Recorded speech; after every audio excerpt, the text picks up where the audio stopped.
Bonjour et bienvenue dans une nouvelle analyse, review et théorie sur One Piece, aujourd'hui avec le chapitre 1080. La Cover est une illustration de deux personnages que nous connaissons, en les personnes de Kawamatsu et Iori, jouant avec des origami, des grues, animal et papier. Le chapitre s'ouvre et se déroulera exclusivement sur la ruche, l'île de Teach.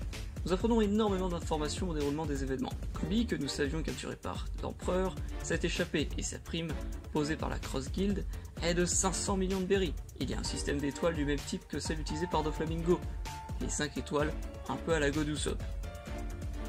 De par son évasion, Koby, fidèle à lui-même, a sauvé d'autres prisonniers. C'est après cette information et son implication dans le Sword que nous sont présentés les autres fruits du démon de l'équipage de Teach. Toujours dans sa quête d'une immense salade de fruits, avec Shiryu de la pluie, fruit de l'invisibilité, mais ça on le savait déjà, Alvaro Pizarro, le roi dépravé, fruit de l'île, lui permettant de devenir un homme-île, il semble qu'il contrôle le global de la structure qu'elle représente, Vasco Shot, roi de la bibine, pouvant manipuler la liqueur à volonté, enfin Son Juan Wolf, le navire de guerre colossal ayant mangé un fruit lui permettant de contrôler sa taille. Maintenant que nous savons quels sont les fruits que possèdent les commandants de la flotte de Barbe Noire, il semblerait que le candidat que fut Shiryu en route pour Egghead ne tienne plus la route. Soit il s'agit de Barbe Noire, qui en aurait fini avec l'eau, soit de Devon, qui elle ne semble pas être avec Teach, ni sur la ruche, mais par son fruit, elle peut être camouflée en quelque part et nous jouer un tour. Et il y a aussi un autre candidat en la personne d'Aokiji. Puis un flashback de Koby nous présente le désir de Teach de faire de l'île une nation à part entière. Et avec Aokiji, ce qu'est le Sword. Des marines qui ont renoncé à leur titre de marine et qui peuvent se permettre certaines choses sans être directement affiliés à la marine.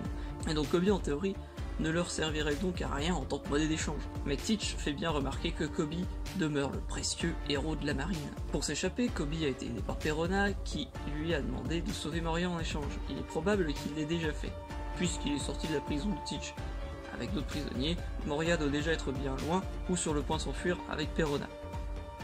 Puis nous sont présentés trois membres du Sword, Prince Grus, Ibari et Kujaku.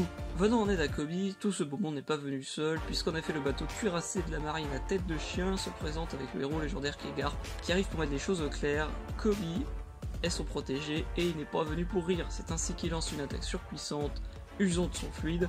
Il est intéressant de noter aussi que Garp, un peu comme Luffy, se tient à l'avant de son navire.